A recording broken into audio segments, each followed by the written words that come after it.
¿Necesitas efectivo? En los locales de Provincia Net Pagos podés extraer hasta 20.000 pesos con tu tarjeta de débito del Banco Provincia y también pagar todos tus impuestos y servicios. ¿Viste? En Provincia Net Pagos te lo hacemos más simple. Provincia Net, una empresa del Grupo Provincia. Zayat, Ibáñez, Tonietti, Truco Gallo. Hola, sean bienvenidos a Truco Gallo, el podcast sobre actualidad política y económica de Argentina. Este es el episodio número 176 de la tercera temporada. Mi nombre es Daniel Tonietti y me acompañan Alfredo Cuchu Zayat. Cuchu, ¿cómo le va tanto tiempo? Muy bien, buen día, buenas tardes, buenas noches para todos y todas. Muy bien, y se completa el equipo con Pablo Totó Ibáñez. ¿Cómo le va, Totó? ¿Bien? ¿Cómo andan, muchachos? Buena semana para todos y todas. Muy bien. Bueno, a ver, mientras nosotros estamos aquí grabando este episodio de Truco Gallo, en otro lugar del mundo, más precisamente en Washington, Distrito Capital, está reunido el ministro de Economía, Martín Guzmán, con la directora del Fondo Monetario Internacional, Kristalina Georgieva. Ambos, de alguna manera, recibiendo diferentes tipos de cuestionamientos. Internos, Martín Guzmán, a partir de la derrota de las PASO, y además denuncias que recibió también Kristalina Georgieva por su paso en el Banco Mundial. Están reunidos básicamente, entre otras cuestiones, para tratar el capítulo Argentina. Recordamos, detalle que nosotros siempre dijimos aquí en nuestro programa, que el préstamo más importante del Fondo Monetario Internacional está otorgado a la Argentina. De hecho, es el 61%, o 61 de cada $100 que prestó el fondo están prestados aquí a la Argentina, que es un debate, la cuestión del posible acuerdo con el fondo. Debate interno en la Argentina, inclusive al interior de la propia fuerza política, con manifestaciones públicas, las manifestaciones de la vicepresidenta, las manifestaciones por caso del presidente del bloque, Máximo Kirchner, y también una cuestión para el propio organismo, Cuchu. Bueno, hay varios aspectos, la verdad, pero déjeme compartir con ustedes lo que a mí me parece, para mí lo más interesante. Ahora bien, por ahí para la mayoría no es lo más interesante porque no habla de la coyuntura, no les voy a decir, sí, ya se cierra el acuerdo, sí, cómo va a ser las pautas fiscales, monetarias, de reserva, del tipo de cambio, va a haber reformas estructurales o no, va a haber sobretasa o no. Lo que ha pasado en estos días y ayer a las 11 de la noche, horario argentino, cuando se dio a conocer el comunicado del Fondo Monetario Internacional, para mí es muy revelador, que debe ser muy revelador para la mayoría, de quién es el dueño del Fondo Monetario Internacional y por consiguiente cómo hay que conseguir o negociar el tema del acuerdo con el fondo o no. Que me parece que esa es la instancia, más allá después de los aspectos técnicos que ahora está Martín Guzmán negociando, charlando con la tecnoburocracia del fondo, finalmente es una decisión política. Bueno, se confirmó, y ya no es que simplemente, bueno, Alfredo Zayat lo dice, o lo dice Juan de los Palotes, que el dueño del Fondo Monetario Internacional es Estados Unidos. Se hace o se deshace en el Fondo Monetario Internacional por las decisiones políticas que tome Estados Unidos. ¿A qué voy con esto? Kristalina Georgieva salvó su cabeza porque al final el gobierno de Joe Biden, o sea, el presidente con su secretaria del Tesoro, Janet Yellen, decidieron que tiene que seguir Georgieva.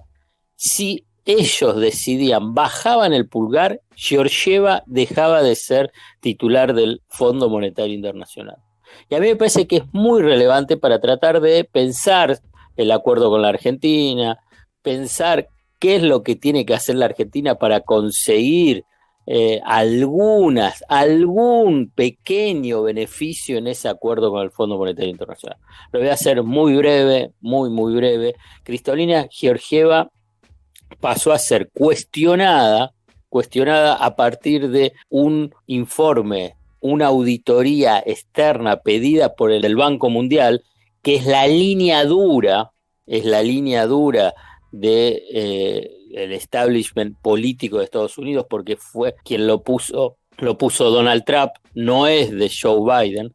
Bueno, y entonces esa auditoría dijo, cuando Kristalina Georgieva estaba en el Banco Mundial, benefició a China.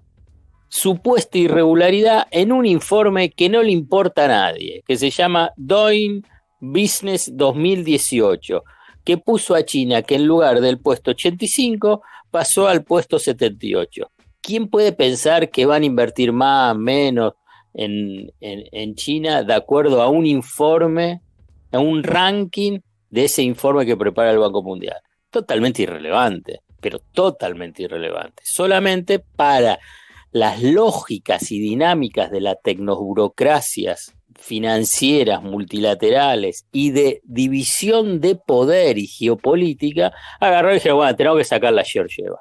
Entonces la pregunta es, ¿por qué había que sacar la Georgieva? Porque los sectores más duros del establishment de Estados Unidos, junto con, y esto es muy, muy importante, con los fondos de inversión más importantes del mundo, y que son más importantes que los bancos, estoy hablando de BlackRock, Templeton, Ashmore, querían también la cabeza de Georgieva. ¿Por qué querían la cabeza de Georgieva? Y esto lo detalló en un interesante artículo el economista Geoff Stiglitz, premio Nobel, profesor de la Universidad de Columbia, mentor de Martín Guzmán y también un soporte importante de Kristalina Georgieva, porque en la negociación en la reestructuración de deuda que concretó el gobierno de Alberto Fernández, liderado por Martín Guzmán en el Ministerio de Economía, el Fondo Monetario Internacional actuó a favor de la Argentina y no de los grandes fondos de inversión. Y los grandes fondos de inversión te esperan. Y entonces le querían pasar la factura. Y se la pasaron la factura a Georgieva, llegando a la última instancia. Y que ayer las partes más duras, que eran Japón y inicialmente Estados Unidos, pero Estados Unidos después se dio vuelta, en cambio tenían el apoyo de los europeos, Georgieva, Alemania, Francia, bueno, salvó la cabeza. Esta extensa introducción, pero que me parece muy, muy relevante para una noticia muy, muy reciente, que es de Kristalina Georgieva siguiendo al frente del Fondo Monetario Internacional, te define qué pasó con el acuerdo con el fondo. Para mí, define. Y por eso Argentina, el gobierno de Alberto Fernández, está enviando muchas señales al gobierno de Estados Unidos para tratar de conseguir dos aspectos importantes para un futuro acuerdo. Punto 1, que se eliminen las sobretasas de interés. Que esto para los próximos 10 años implicaría un ahorro de 10.000 millones de dólares, números redondos.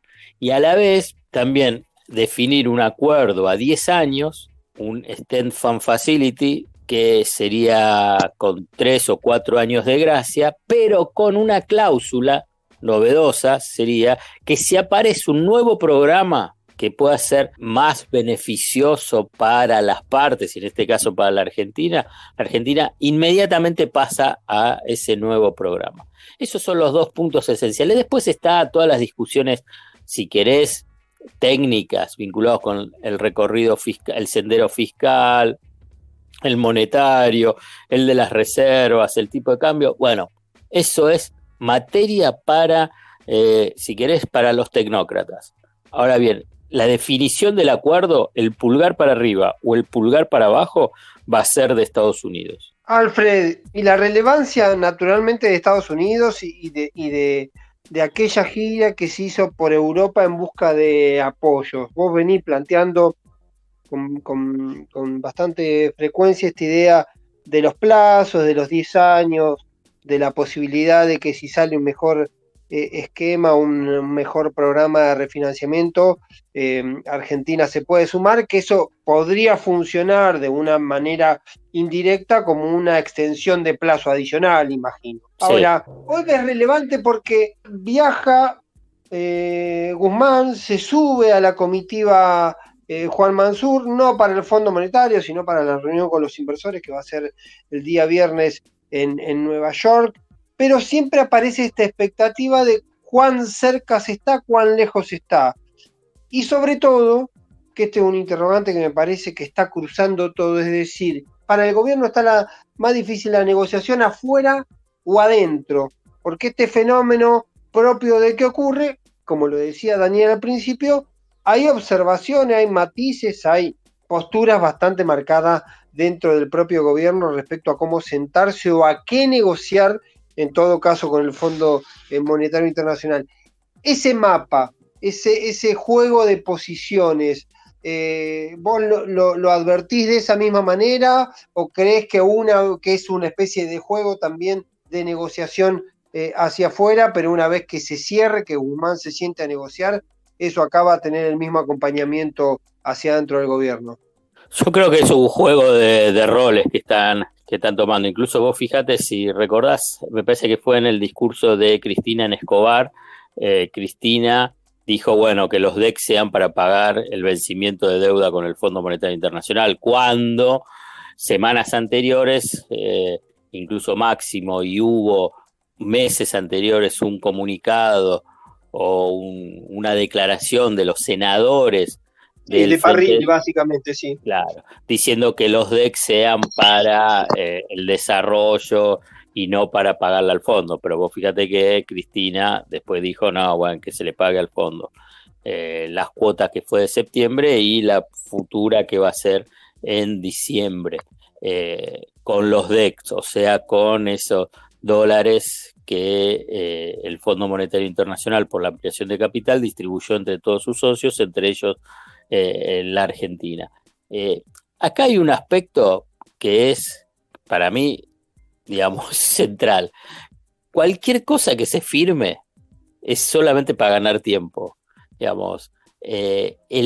Lo que dejó, con perdón para los que les molesta hablar de la herencia macrista, yo lo traigo. Lo que dejó la alianza macrista radical es un desastre financiero. O sea, lo reafirmo, es impagable, es incumplible los vencimientos de deuda a partir del 2025, salvo que pueda Argentina, el gobierno de ese momento, tener un acceso fluido al financiamiento de los mercados internacionales. Entonces vos refinanciás, viene el vencimiento, vos emitís un nuevo bono a 10 años, te dan esos dólares y con esos dólares pagás los vencimientos de deuda. Si no tenés acceso a ese financiamiento y por consiguiente decís, bueno, ¿qué significa acceso a esa refinanciación, a ese mercado? Que ese mercado internacional, que son unos gurkas, que solamente se tienen una fascinación por gobierno de derecha, y cuando tenés gobiernos peronistas o gobiernos que sea el kirchnerismo, más o menos lo que quieren es tirarle una bomba, se hace un poco difícil. Yo simplemente te digo un cálculo, números redondos, para tomar dimensión. Desde el 2025 hasta el 2030, cada año tenés de vencimiento de intereses y capital por una renegociación con el Fondo Monetario Internacional, como antes la mencioné, más el vencimiento de la deuda con privados de 16.500 millones de dólares promedio por año. ¿Dónde lo sacas? Se dan cuenta que eso es impagable, salvo que te lo refinancie el mercado. Si no lo puede pagar. Argentina no va a generar ni con un ajuste, ni ningún excedente, ni tener esos dólares, adicionales para poder pagar esos vencimientos. Teniendo en cuenta que tenés demanda de dólares para pago de importaciones, giro de utilidades, el turismo, Digamos, está claro que el esquema financiero, el desastre financiero que dejó el macrismo va a ser pagado por largos años por la sociedad argentina. Ahora bien, está esa situación. Entonces, ¿quién firma este acuerdo con el fondo? ¿Quién lo firma? Digamos, Argentina puede firmarlo, podés hacer la gran Duhovne, Sturzenegger, Caputo, firma cualquier cosa, que es lo que dice Duhovne. ¿El fondo, Cucho, no está pidiendo, entre otras cosas, un acuerdo parlamentario, digamos, un acuerdo con las diferentes fuerzas políticas para aprobar este acuerdo? Por lo menos trascendió eso, o sea, no solo que lo firma, sino que se necesita por lo menos mayorías parlamentarias. No va a haber, vamos a decirlo ahora. Digamos, claro. Eso es parte de una propuesta que puso Martín Guzmán, que claramente es para mí hoy es inviable políticamente por la oposición e inviable políticamente a nivel al interior del Frente de Todos. Y la verdad, eso es simplemente para plantear lo que esta idea de decir, bueno, hay un acuerdo político de todos para que esta negociación con el fondo es que tiene un aval parlamentario. Puede ser, yo lo dudo así enfáticamente, puedo equivocarme y será válido que me equivoque y que me lo remarquen después, me equivoqué. Pero la verdad, además, dice, ¿para qué? ¿Para qué ese debate? Digamos, la verdad, en términos políticos no lo entiendo, digamos. ¿Quién se quiere abrazar al Fondo Monetario Internacional? ¿Cuál es el objetivo de plantear el abrazo al Fondo Monetario Internacional en un debate parlamentario? Cuando es incumplible, digamos. Entonces, te voy a repetir, vos podés agarrar y decir, bueno, hagamos la Duhovne, Sturzenegger, Caputo, Sandler y firmemos cualquier cosa, después vemos si hay que renegociar. Escúchame, el macrismo lo renegoció a los 3 meses. El macrismo firma algo el 20 de junio del 2018 y a los 3 meses se cayó el acuerdo, hicieron un nuevo acuerdo. Obviamente había una decisión política de Estados Unidos y por eso se lo bancó. Fueron 50.000 millones, lo saltaron a 57.000 millones. Entonces, pero el tema ahí también, que los del fondo, la tecnoburocracia del fondo, dice, porque acá estamos hablando a nivel local, ¿no? Decir, bueno, ¿quién lo firma? Como te voy a repetir, la puedes hacer la gran Duhovne. Pero del otro lado, dice, yo no sé si voy a firmar cualquier cosa. Porque el que firma cualquier cosa, al poco tiempo, lo rajan de la tecnoburocracia, lo desplazan. Recordemos, ¿quién firmó empecemos desde el número 1 para abajo? ¿Quiénes firmaron el acuerdo del Fondo Monetario Internacional con el gobierno de Macri? ¿Empezamos? Christine Lagarde. Sí. ¿Dónde está? Afuera. El director del hemisferio norte, o sea que el hemisferio sur, que sería el que se ocupa de la Argentina, Werner, ¿dónde está? Afuera. El encargado de la negociación con la Argentina, el italiano Cardarelli, ¿dónde está? Afuera. Y si querés, uno lo podés ver para atrás también, qué es lo que pasaron con acuerdos del Fondo Monetario Internacional, que estuvieron vinculados con la Argentina y fracasaron, y cómo después le dieron el toque. Digamos, el más conocido es el argentino Claudio Loser, que también le dieron el toque. ¿Vos advertís que en eso, más que una cuestión ideológica o de mirada de modelo, juega un factor de la burocracia del fondo, de las condiciones, es decir, de los tipos que hacen carrera en el fondo, que saben que si hacen acuerdos difíciles de cumplir o malos acuerdos, pagan el costo de eso? Porque también tan mal no le fue. Sí, pero porque eso pero salió del fondo. Eso porque él ya lo había negociado antes, en los acuerdos que hay a nivel, si querés, de cúpula geopolítica, Francia, Alemania, para que vaya al Banco Central Europeo.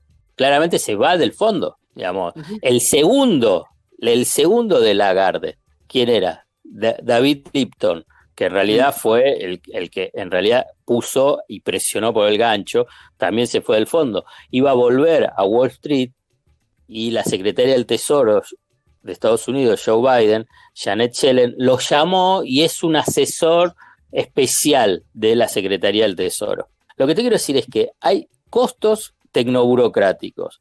Después están las lógicas ortodoxas vinculadas con las proyecciones económicas. Porque la verdad, digamos, si vos agarrás y ves lo que son las proyecciones económicas, digamos, del Fondo Monetario Internacional a nivel de lo que son crecimiento de los países, lo cambian cada 3-6 meses. Sobreestiman los crecimientos de los países a los que les tienen simpatía y subestiman los crecimientos a los países que no les tienen simpatía. Hoy se conoció, ¿no? Un informe del fondo con eso que al final corrigió con alza el crecimiento en 2021, pero proyectando también una baja de crecimiento en 2022.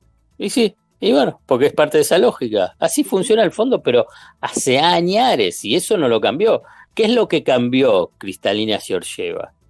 Que a estas lógicas de la búsqueda de la austeridad fiscal, es que le incorporó dos factores, si querés, de análisis, que antes el fondo no los tenía tan en agenda, y más el Banco Mundial. Uno es el tema del factor climático, digamos, el tema del medio ambiente y los costos del calentamiento global, y segundo, el tema de la pobreza, pero más vinculado con los países muy, muy pobres. Esto es lo que incorpora Georgieva. Obviamente que para las lógicas ortodoxas y de derecha, digamos, es insoportable, no la quieren en ese punto. A lo que se le sumó la presión que apoyó y que lideró de la ampliación de capital, ¿no?